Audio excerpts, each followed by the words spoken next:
बच्चा, उसको दवाई खाने की आदत नहीं थी, टेबलेट्स नहीं लेता था।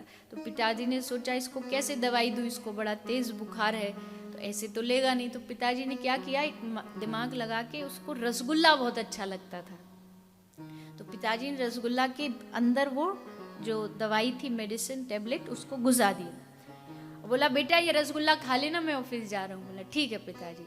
पिताजी शाम को आए ऑफिस से, पिताजी बोले खा लिया बेटा? बोला हाँ पिताजी खा लिया। कैसा लगा? बहुत अच्छा, बहुत टेस्टी, बड़ा रस था उसमें, बड़ा अच्छा था।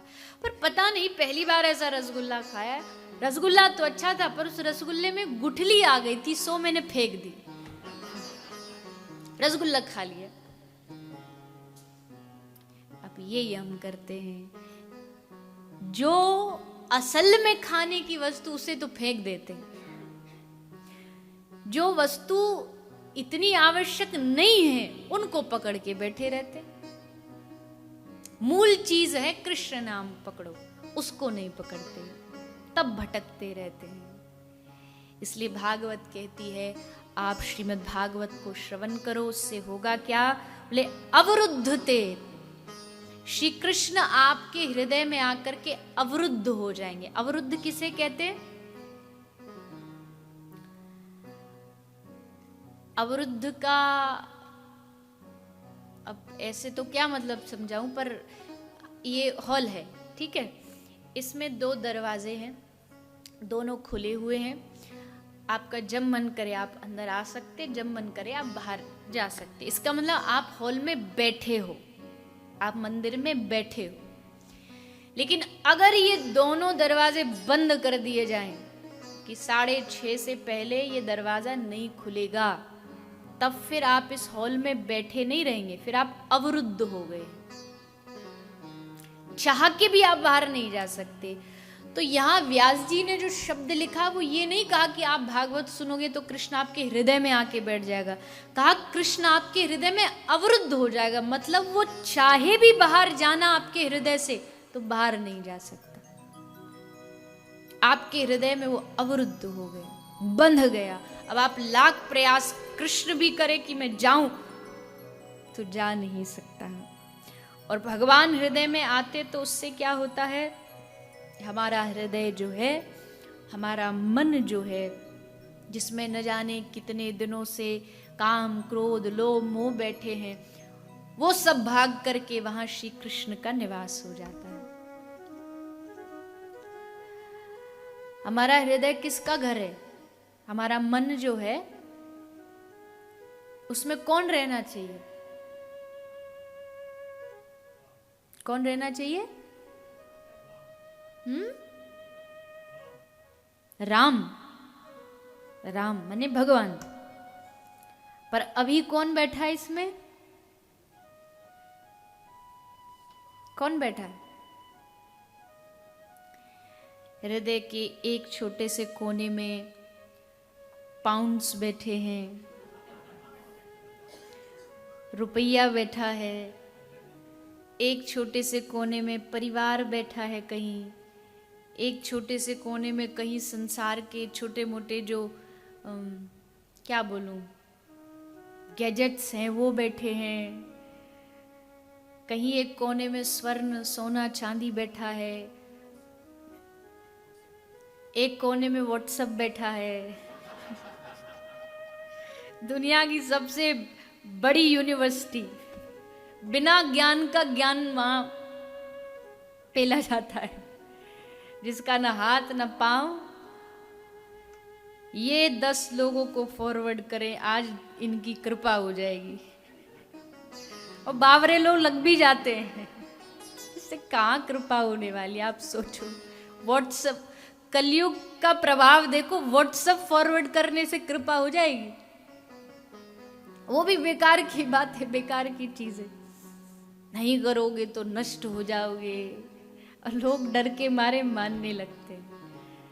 आजकल लोग प्रेम की भक्ति कम करते, डर की भक्ति ज्यादा करते हैं, इसलिए फिर बाद में फिर गड़बड़ होता है, फिर परेशान होते हैं।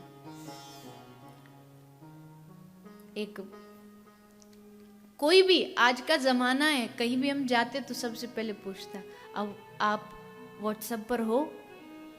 आप फेसबुक पर हो, कब फेसबुक पर हूं तो पता नहीं, पर धरती पर हूं इतना तो पता है कि धरती पर हूं।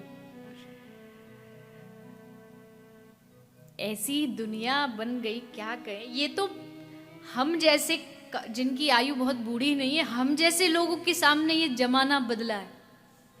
आज से कुछ समय पहले, खैर यहाँ तो फिर भी बहुत पहले से चीजें आ गई। भारत में पूरे गांव में एक टेलीफोन होता था, एक टेलीफोन पे पूरे गांव का जो संदेशा था वो पहुंचता था, और जिसके घर में टेलीफोन होता था ना, वो उस गांव का बॉस होता था।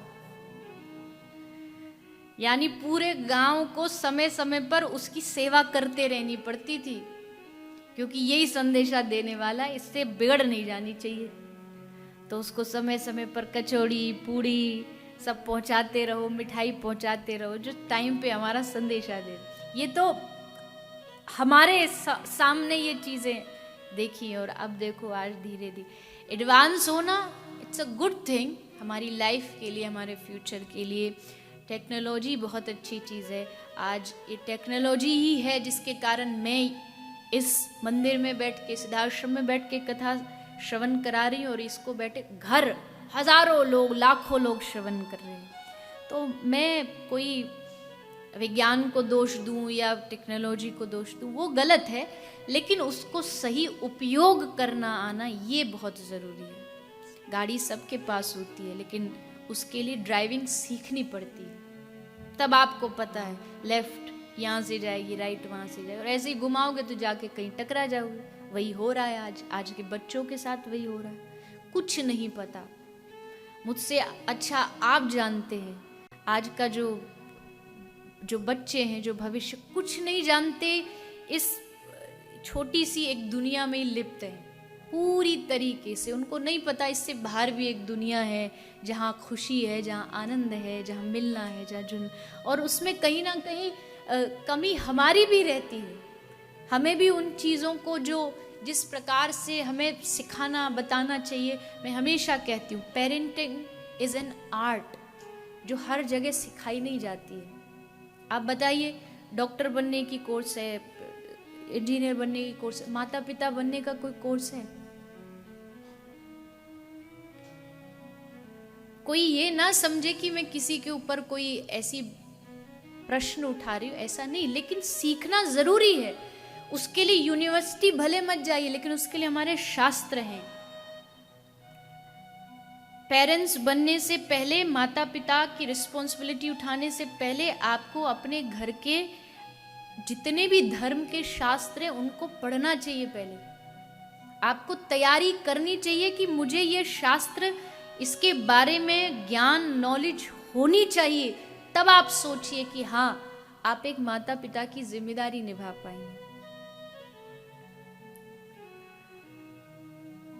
बच्चा बहुत बहुत भोला होता है। जैसे एक एग्जाम्पल के लिए, कोई आता है, आकर के बच्चों को टॉय के रूप में एक गन दिला देते हैं।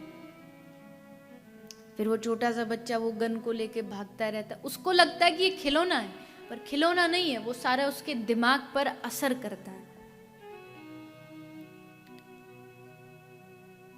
मुझे आज भी याद है,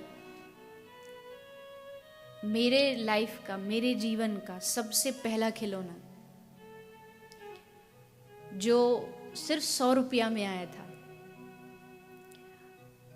और जीवन का वो सबसे पहला मेरा खिलौना था।